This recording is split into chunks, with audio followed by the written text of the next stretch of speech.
c'est que donc, le texte qu'on a là, je vais juste faire un petit point parce que peut-être que les gens qui nous écoutent, ils disent pourquoi elle parle d'un ange. Ça montre quelque chose d'intéressant dans la Bible, c'est qu'il y a certains textes qui ont été écrits à une époque. Oui. Là, c'est un monsieur qui s'appelait Ézéchiel, qui était un prophète, qui avait des visions, donc des rêves. Dieu lui donnait des messages. Et il parle d'un roi de Tyr. Tyr, c'était un pays, avec un roi qui était plutôt puissant. Et très probablement que ce roi de Tyr, à l'époque où Ézéchiel écrit, était peut-être un bon roi au début et a commencé à faire n'importe quoi. S'ouvrir dans la mégalomanie. Voilà, devenir un peu fou. Donc le texte s'adresse à une époque particulière. Mais il y a des petites choses dans le texte, quand on étudie, quand on refait, quand même un peu bizarre. Bon, il est très riche, ok, on fait toutes les pierres précieuses, je revois ma géologie, c'est parfait. Mais tu étais dans la montagne sainte de Dieu, tu étais là depuis le commencement, dans le jardin d'Éden, c'est-à-dire le jardin que Dieu avait créé pour les premiers êtres humains. Le roi de Tyr, c'est pas possible, là, il y a un problème. Et puis après, tu étais un chérubin, c'est un ange. Il y a plusieurs sortes d'anges, c'est un des anges. C'est poétique ou il y a quelque chose, c'est pas possible que ce soit juste ce roi de Tyr. Donc un étudiant, en regardant avec d'autres textes, des gens qui lisaient beaucoup la Bible, ah mais oui, ce texte-là, il parle aussi de quelque chose qui s'est passé bien avant le roi de Tyr, de cet ange qui s'appelait Lucifer, donc le porteur de lumière, qui était tout proche de Dieu, c'était presque son second, c'était un ange très important, et qui à un moment a pété un plomb. Il a pris la grosse tête et a commencé à se dire mais Dieu il fait plein de trucs, mais moi je pourrais faire aussi bien que Dieu. Il n'y a pas de raison, je pourrais être Dieu à la place de Dieu. Et donc ce texte est en train de décrire comment cet ange parfait, beau, merveilleux, à un moment, parce qu'il avait la liberté, fait ce choix de dire je fais le choix de devenir jaloux, d'être envieux et de me dire que je peux faire mieux que Dieu.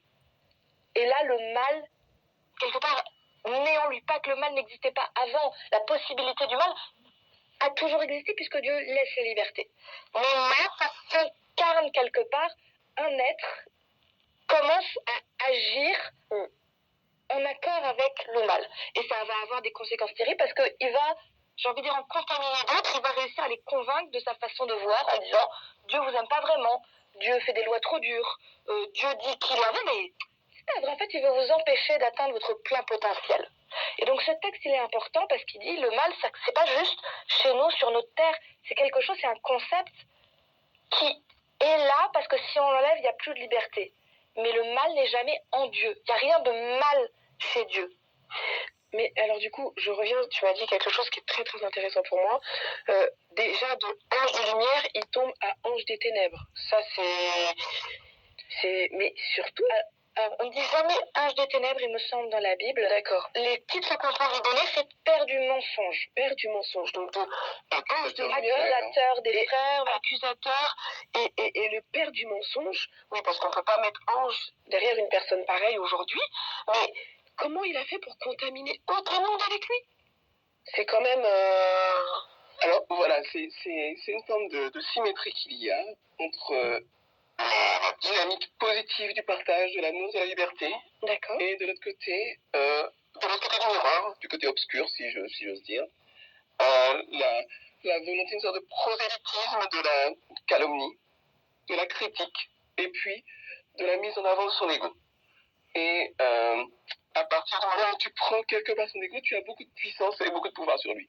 Par exemple, beaucoup de terroristes qui se font exploser dans les foules, etc. Ce sont pour pas mal d'entre eux des petits délinquants, des petites femmes qui ont une vie misérable, qui vivaient de trafic, qui se droguaient, qui fumaient, qui se prostituaient, enfin, des gens qui n'étaient pas des modèles de vertu. Et puis, d'un seul coup, quelqu'un vient et les prend par l'épaule en leur disant « Mais toi, en fait, je sais que tu es quelqu'un de vraiment bien. En fait, tu es vraiment quelqu'un de spirituel. Tu es un vrai croyant. Tu n'es pas comme les autres. Il faut juste que tu trouves ta voie spirituelle. » Et à partir du moment où vous commencez à caresser les gens dans le sens du poil, vous commencez à leur donner une raison d'exister, une valeur, une fierté. Une valeur, une fierté. Et souvent, cette valeur et cette fierté se construit en opposition à... Alors typiquement dans ce cas du terrorisme islamiste dont je parle, c'est en opposition à l'Occident. Ou bien là par exemple, plus la guerre en Ukraine qu'il y a en ce moment, Vladimir Poutine fédère en opposition à l'Occident, en se victimisant et en disant c'est l'Occident qui est la cause de tout ça, en n'assumant aucune de ses responsabilités, en disant voilà, c'est la faute